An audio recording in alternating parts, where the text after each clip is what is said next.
Have you ever thought about starting your own podcast? When I was trying to get this podcast off the ground, I had a lot of questions. How do I record an episode? How do I get my show into all the apps people like to listen? How do I make money from my podcast? Well, the answer to every one of these questions is really simple. Anchor. Anchor is a one-stop shop for recording, hosting, and distributing your podcast. Best of all, it's 100% free and ridiculously easy to use.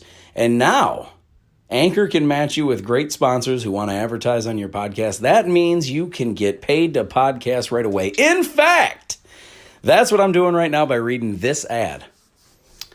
When I started using Anchor to do my podcast, it was so extremely easy that I haven't even bothered to look for another app to use.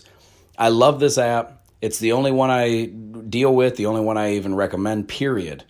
I recommend you get on there ASAP. If you want to start a podcast, this is definitely the place to go. It's easy. You can drive around and record. You can sit in your basement and record.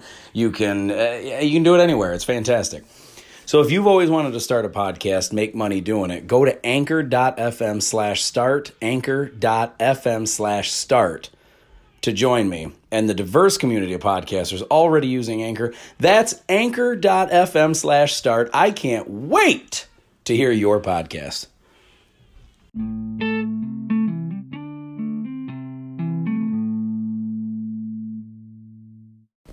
What is going on, ladies and gentlemen? Welcome back to the Really Rich Podcast. And as always, your gracious host, Adam Rich here. And listen, I wanted to be very, what's the right word we're looking for here? I wanted to connect deeply with you about your ability to recognize your own talent. And I mean that because every single person, in my opinion, I think that if you look deep within yourself, you can recognize that you do have a talent. And no matter what that talent is, no matter what anyone else thinks of it, you have a skill or a gift or some kind of an ability that helps you excel at something. And regardless how awesome or minuscule this talent may seem, there is a way to be able to use that and capitalize on that and make that a good part of your life that you can really focus on and perhaps bring joy or entertainment or something positive to somebody else. And the reason why I think that this is important is because so many people have talents that go to waste, to be honest with you. I mean, let's call it what it is. There's so many people I know that are extremely talented at so many things, and yet they don't really do anything with it except perhaps play around with it with hobbies, which is fine, which is good. You know, if you don't want to use it, let's be honest, there's a lot of people that are good at certain things that they don't really want to make it an everyday part of their lives. Like I've heard many people say, I don't want to enjoy my job because then I'll never want to quit. And that is a legitimate, fear, I guess, that a lot of people have. They don't want to enjoy their job because then they won't want to quit. The problem that I see with it is the way I like to look at it, glass half full type, is that I would like to have the type of a job that you don't want to quit. You know what I mean? Like you have a residual income earner, a way of paying your bills and affording things in your life. And even if it's charity, even if your drive is purely to make more money to give away to help others, the fact that you have an ability to do something with that's positive for others and make something of yourself in that category is astounding to me. That's amazing that people have the ability to do things that other people can't, and then either bring joy, entertainment, laughter, happiness in some way to somebody else. Like, think about this. There are people out there, I am not one of them, who are extremely skilled at a yo-yo. And it may seem silly to you to play around with a yo-yo, but there are people out there who love yo-yos and who just get an absolute thrill out of playing with new yo-yos, collecting them, just finding rare ones that they never see anywhere else. There's a real not fashion, but there's a real, there's a real interest out there. There's a group of people. There's a lot of people that really enjoy doing this. They love it. And there's a lot of people who may not be very skilled at doing it, but they like watching it. They think it's fascinating. They think it's crazy, all the different moves and tricks and things that people can do. I appreciate talent. I appreciate excellence at anything. If you are a world-class yo-yoist, if that's the right word, then I am fascinated by what you are capable of doing. It may not be my thing. Like, I don't sit around watching yo-yo people all the time. I really don't. But if I seen a guy on the street with a hat sitting out, to collect money or whatever, and he's out there playing with the yo-yo, if he does some fascinating things that I don't see anywhere else, I'm going to probably drop him a couple, some money for a tip. Just because I appreciate excellence. I appreciate anyone that has the ability to excel in something that many people try to do.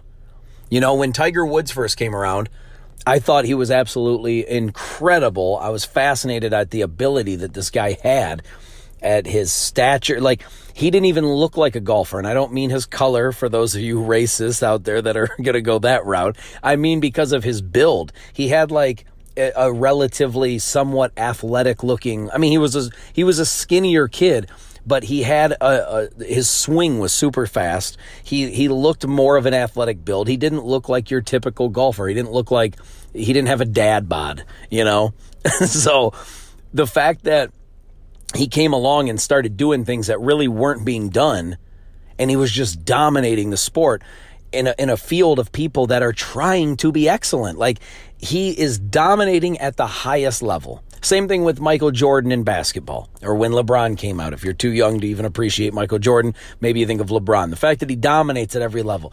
Federer, Djokovic, who's the other one? Rafael Nadal, these tennis players. Serena Williams, perfect example. Serena's better than all of them as far as domination. She dominated everybody in the sport, and she basically had to, have kids. She had to get herself basically out of shape. And I don't mean out of shape. I just mean, a pregnant body. She basically had to become a mom before people could actually even keep up with her. That's impressive. That's phenomenal.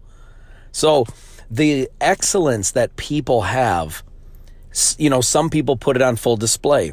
Some people keep it to themselves. Some people just, have a hidden talent that they don't really advertise to the world. They keep it to themselves, but they're just phenomenal. You see game players all the time. There's people that play Call of Duty, Warzone, Fortnite, League of Legends. There's people that play these video games, and they just kind of stay in the shadows, and they are incredible. They are out there just sniping people left and right. They're just tearing it up. And they don't even really advertise themselves because they don't have YouTube channels. They don't do this. There is so much hidden talent out there. And I think it should be celebrated more if you want that. I mean, if you want to stay in the shadows, if you want to stay hidden and keep your talents to yourself, then go ahead, do that. There's nothing wrong with that. But it's just, man, I think that people don't celebrate it enough. So many times on the internet, you hear people just bashing you because they hate you or they're jealous of your success. You have haters and trolls out there that all they want to do is bring misery to other people because they are filled with misery. They're either depressed about themselves, their own lives, they're unhappy with the choices they've made. They don't feel like they excel at something or that they're talented enough to, be captivating and have fans of their own. So therefore, they want to bring down others. We're never going to get away from that. There's always going to be trolls. There's always going to be haters. There's always going to be people that love nothing more than to bring misery to others. But you have to ignore that because those people don't dictate whether or not your talent will succeed. Every single person I have ever met in my life, every single person you've ever known has a talent of something. So instead of laughing at what that talent may be just because it's different than what yours is, or you don't happen to like what somebody is skilled at, just look at it as a superpower of like the Avengers and X-Men and DC Justice League and things. Every single person has a different superpower. But just because not everyone is Superman doesn't mean that they're not valuable. All right, Batman is brilliant. He is great with gadgets. He uses his money and his intellect to defeat the enemies. But could he win a fist fight with Superman? No. Could he win a race against Superman? No. Could he win a heat vision battle against Superman? No, there's so many things that Superman would annihilate him in. But Batman is incredibly phenomenal in his own way. And he uses his brain sometimes to, quote unquote, outsmart Superman, if you believe that. As a Superman fan, I personally don't, but that's neither here nor there. No, I'm just kidding. If you're a Batman fan, please let me know in the comments. Please let me know wherever you hear this. Please let me know how you feel about the Superman and Batman dynamic there. But the point remains, though, people, is that every talent is a superpower to some degree. We all have one, and regardless what yours is, do not just if somebody is laughing at it or thinks that it's stupid, or even you may think less of your own talent, don't ignore the hatred or the criticism about your talent. What you should be doing is focusing, doubling down, tripling down on your talent. Get so good at it that it is undeniable to all people, and then find a way to capitalize on that. If you can find a way to make money off of your own talent, you will be very, very happy, because it's something that you are good at. It's something that you probably like. If you're really, really, really good at something, you probably like it at least a little bit. And if you can find a way to really, just be extraordinary at something that you love, oh my gosh, you are in for a wild ride, because it's going to be phenomenal. Your life will be amazing if you can find a way to pay your bills off of doing something that you love to do, that you are extremely gifted at. Don't let anybody laugh at who cares what they think. If you are good at something and you enjoy it, you stick to it regardless what anybody thinks, because at some point, the people that are laughing at what they think that you're capable of, or that you're not capable of, at some point, they'll be the ones saying, when you get so big and so popular and so well received and loved, these same people that were laughing at you are going to be the same people telling all of their friends that they used to know you. Or that they used to, I knew about them in the beginning. I knew about them before they blew up. I knew about them before they became a huge star. So the point is, all the haters will come around at some point, and the ones that don't, let them go. You don't need them around anyway. But that's all I wanted to say to you guys, really. I just want you to capitalize on your talent. We are all gifted at something. God blessed every single one of us with some kind of an ability. And even if you don't believe in God, yes, the point still remains that you're still born with some amazing talent, some amazing gift. Find a way to make that useful in your life. You have a gift for a reason. Don't waste it. I love each and every one of you. Thank you so much for listening. Please, if you want to get a hold of me, you can find me on almost any social media platform. The usual name is It's Adam Rich, ITSADAMRICH. I love you guys so much. Thank you so much for listening, and I will talk to you soon. Peace. I'm out of here.